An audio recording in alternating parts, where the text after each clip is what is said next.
Assalamualaikum warahmatullahi wabarakatuh. Selamat pagi anak-anak. Pagi. Luar biasa, tetap semangat. Bagaimana kabarnya anak-anak hari ini? Semoga selalu sehat dan tetap semangat ya. Walaupun pembelajaran kita masih tetap dari rumah. Sebelum memulai pelajaran hari ini, baiknya kita berdoa menurut kepercayaan masing-masing. Berdoa, dimulai. Berdoa, selesai. Sebelum kita memulai pelajaran, sudah disiapkan perlengkapannya, buku dan alat tulisnya? Yuk disiapkan. Oke, pada hari ini kita akan belajar tema 3, subtema 2, pembelajaran 1, penemuan dan manfaatnya. Yuk kita buka bukunya halaman 61. Perkembangan kehidupan masyarakat tentunya banyak dipengaruhi oleh beragam penemuan, seperti penemuan televisi yang kemudian mampu mengubah peradaban dunia. Ibu yakin di rumah kalian pasti punya televisi kan? Dari mana sih televisi itu? Siapa ya yang pertama kali menemukan televisi? Yuk kita cari tahu. Kita baca teks si kotak ajaib.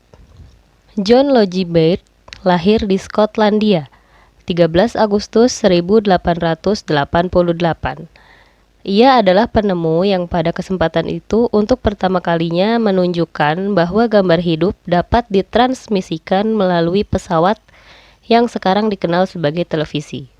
Baird mendemonstrasikan televisi di depan para bapak-bapak dan ibu-ibu di Royal Institute London untuk pertama kalinya pada tahun 1925.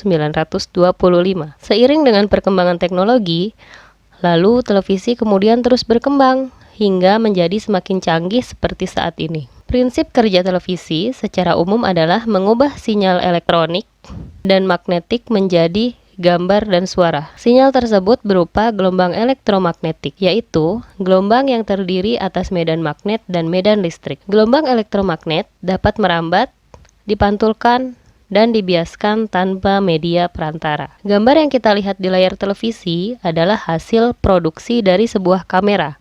Pada awalnya, objek gambar yang ditangkap kamera akan diubah menjadi sinyal gelombang elektromagnetik. Sinyal tersebut akan ditransmisikan oleh pemancar ke pesawat penerima pada televisi.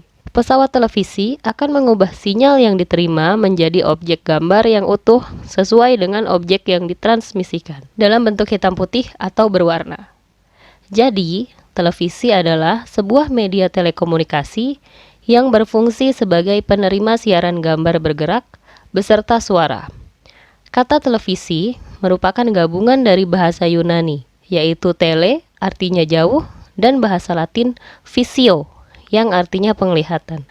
Sehingga televisi dapat diartikan sebagai alat komunikasi jarak jauh yang menggunakan media visual atau penglihatan. Penemuan televisi juga dikategorikan sebagai penemuan besar yang mampu mengubah peradaban dunia. Setelah kita membaca teks tersebut, yuk kita tuliskan informasi penting dalam paragraf ke dalam diagram berikut. Paragraf pertama berisi topik masalah. Masih ingat apa itu topik masalah? Topik masalah adalah topik inti yang dibahas dalam sebuah paragraf. Paragraf 1, topik intinya apa sih? Ditulis ya. Kemudian paragraf kedua, deret penjelas. Apa itu deret penjelas? Deret penjelas adalah kalimat penjelas untuk mendukung topik inti masalah yang ada di paragraf sebelumnya. Kemudian di paragraf keempat berisi kesimpulan dan pesan atau pendapat pribadi dari penulis. Dari keempat paragraf tadi, apa sih pesan yang ingin disampaikan oleh penulis? Selanjutnya, setelah kita membaca teks tadi, kalian sadar tidak ada kalimat-kalimat yang bercetak miring pada teks tersebut? Nah, kita pindahkan ya kalimat-kalimat yang bercetak miring itu ke dalam kolom yang sudah disediakan.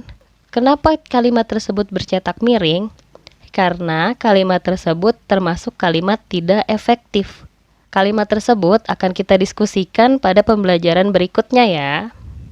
Televisi adalah salah satu penemuan yang sangat penting. Ayo kita bahas lebih lanjut tentang pengaruh televisi terhadap kehidupan masyarakat Indonesia. Seiring perkembangan teknologi, saat ini terdapat banyak stasiun televisi yang menayangkan berbagai acara setiap hari, bahkan hampir selama 24 jam penuh. Jenis acara yang ditayangkan sangat beragam, seperti berita, film anak-anak, film dewasa, talk show, sinetron, acara hiburan, dan lain-lain. Bagaimana sih kalian menyikapi hal tersebut? Bagaimana dampak positif dan dampak negatif televisi terhadap kehidupan masyarakat? Silahkan kalian tuliskan hasilnya dalam diagram berikut. Pengaruh televisi terhadap lingkungan masyarakat di lingkunganku. Pengaruh positifnya apa saja? Kemudian pengaruh negatifnya pun apa saja setelah adanya televisi? Dilihat dari segi pendidikan dan ilmu pengetahuan. Setelah kalian menuliskan pengaruh televisi terhadap kehidupan masyarakat di lingkungan, tuliskan rencana kalian ke depan untuk memiliki sikap lebih bertanggung jawab dalam menggunakan televisi di rumah, sehingga kalian akan memberikan manfaat positif bagi kehidupan kalian. Seperti halnya televisi yang menggunakan sumber energi listrik, lampu-lampu di rumah kalian juga menggunakan energi listrik. Sekarang, kamu akan kembali menemukan cara membuat rangkaian paralel lampu sederhana menggunakan energi baterai. Baca kembali daftar alat dan bahan yang telah kamu buat pada pembelajaran sebelumnya ya. Rangkaian listrik paralel. Berbeda dengan rangkaian seri yang disusun secara sebaris, rangkaian paralel adalah rangkaian listrik yang disusun secara berderet atau kabelnya bercabang, di mana masing-masing lampu memiliki rangkaian tersendiri yang terhubung kepada sumber energi. Karena itu, apabila ada satu atau lebih komponen yang rusak atau dicabut, maka komponen lainnya akan tetap berfungsi tanpa gangguan sama sekali. Nah, di sini sudah ada contohnya. Sebelah kiri rangkaian seri yang tersusun dengan kabel tanpa cabang. Di sebelah kanan ada rangkaian paralel yang tersusun dengan kabel yang bercabang atau berderet. Rangkaian yang disusun secara seri atau berurutan. Keuntungan dari rangkaian seri adalah nyala lampu yang dihasilkan dalam rangkaian lebih terang. Sedangkan kekurangannya adalah 1. Jika dalam rangkaian terdapat salah satu lampu yang mati atau terputus, lampu yang lain tidak dapat menyala. 2. Lebih banyak memakan energi sehingga sumber energi pada rangkaian listrik akan cepat habis. Rangkaian paralel adalah rangkaian yang disusun secara bercabang. Keuntungan rangkaian paralel adalah 1. Jika di dalam rangkaian ada lampu yang mati, lampu yang lain akan tetap menyala. 2. Lebih hemat energi, sehingga sumber energi pada rangkaian listrik dapat bertahan lebih lama. Sedangkan kekurangannya adalah nyala lampu tidak seterang rangkaian seri.